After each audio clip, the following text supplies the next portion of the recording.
सो COP अगर हम देखें तो आ गया desired effect upon energy input.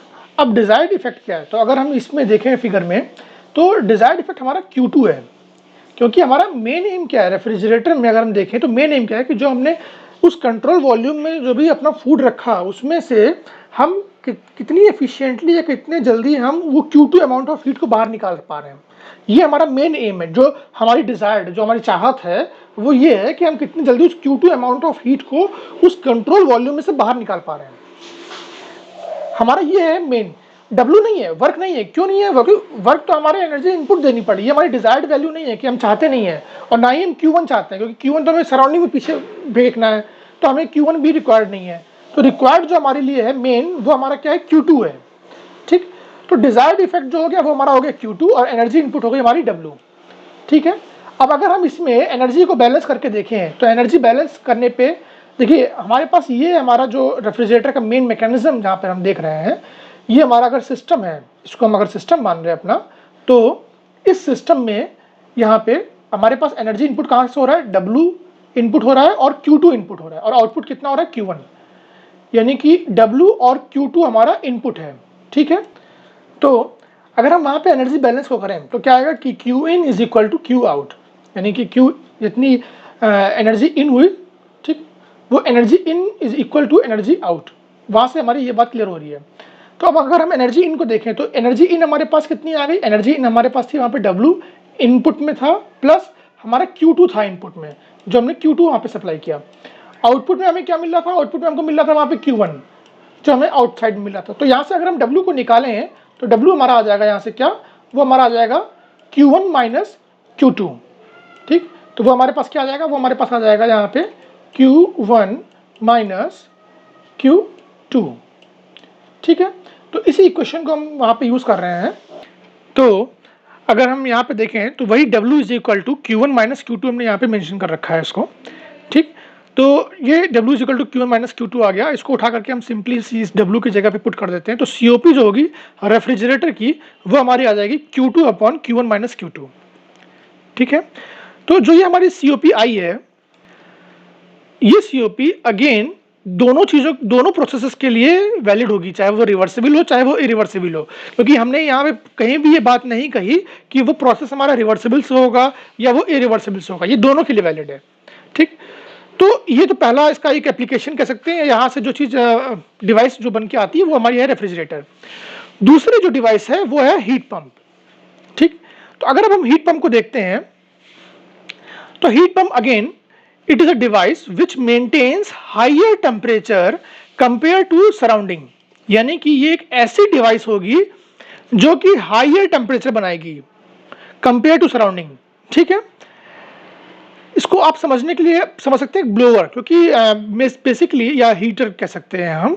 ठीक, जो फॉरेन कंट्रीज हैं, जैसे बहुत जहाँ पे ठंडक होती है, साइबेरिया वगैरह हम ले लेते हैं, ठीक, या कनाडा हो गया, साइबेरिया जो, और ग्रीनलैंड वगैरह, तो उन जगहों पे क्या होता है कि जो रूम होता है हमारा, हमें उसमें हीट चाहिए, और वो हीट चाहिए कैसे हमें कि बाहर के टेम्परेचर से ज़्यादा टेम्परेचर हो अंदर का, क्योंकि बाहर तो टेम्परेचर माइनस में होता है और हमें उस जगह पर ज़्यादा टेम्परेचर चाहिए।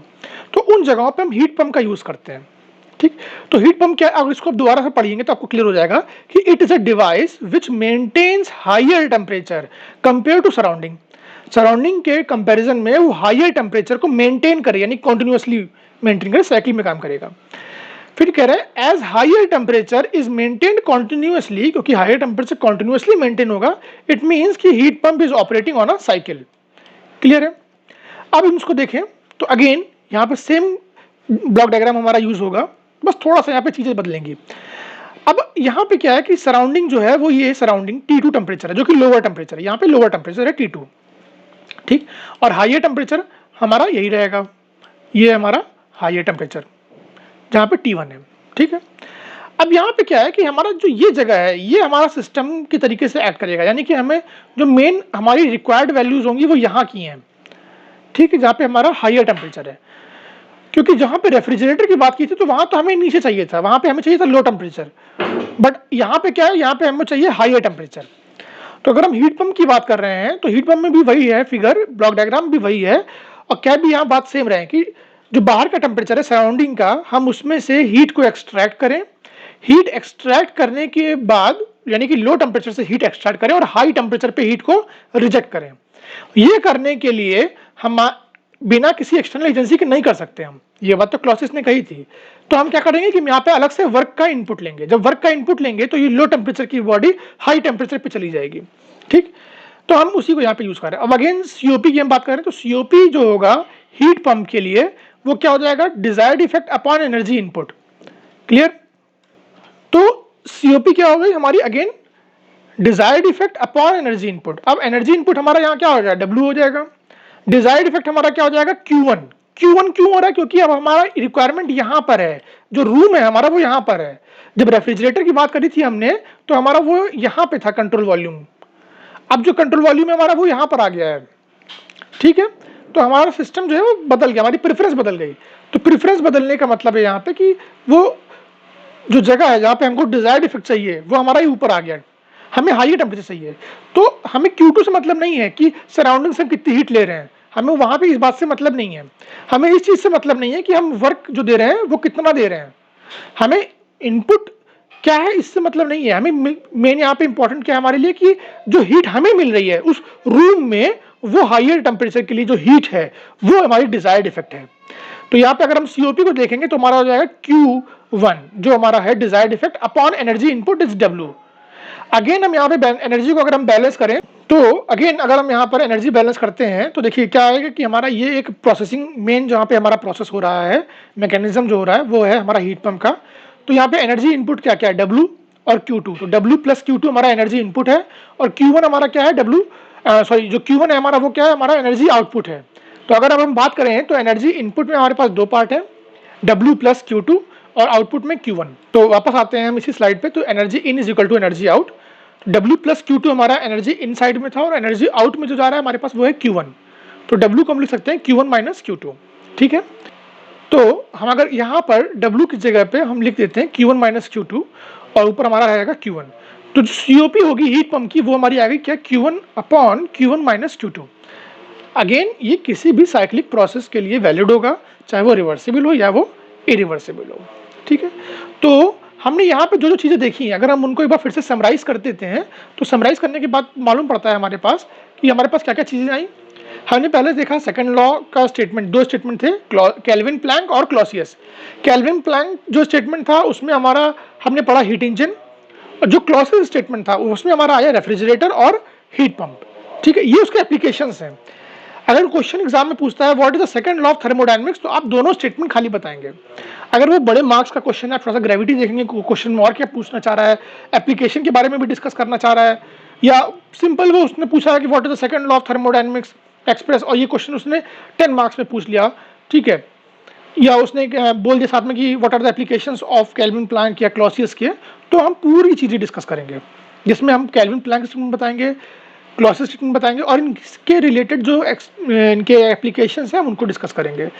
जब हम केल्विन प्लैंक की बात करेंगे तो वहाँ पे हमारा हीट इंजन आ जाएगा, जब हम बात करेंगे क्लॉसियस की तो हमारे पास रेफ्रिजरेटर और हमारे पास हीट पंप आएगा। इसी रिस्पेक्ट में हम यहाँ पे ये सेकंड लॉ का जो ये पार्ट है ये पूरा होता है, ठीक है।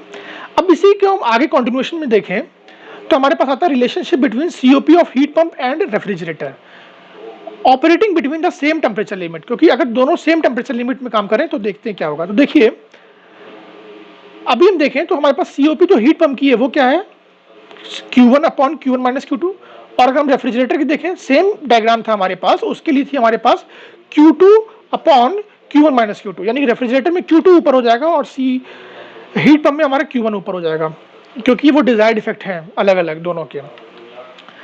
अगर टेम्परेचर लिमिट सेम है यानी कि T1 T2 temperature limit same है और इनके बीच में हम रिलेशनशिप देखें तो देखिए COP ऑफ हीट पंप क्या हो जाएगा हमारे पास Q1 upon Q1 minus Q2। COP of refrigerator हो जाएगा Q2 upon Q1 minus Q2।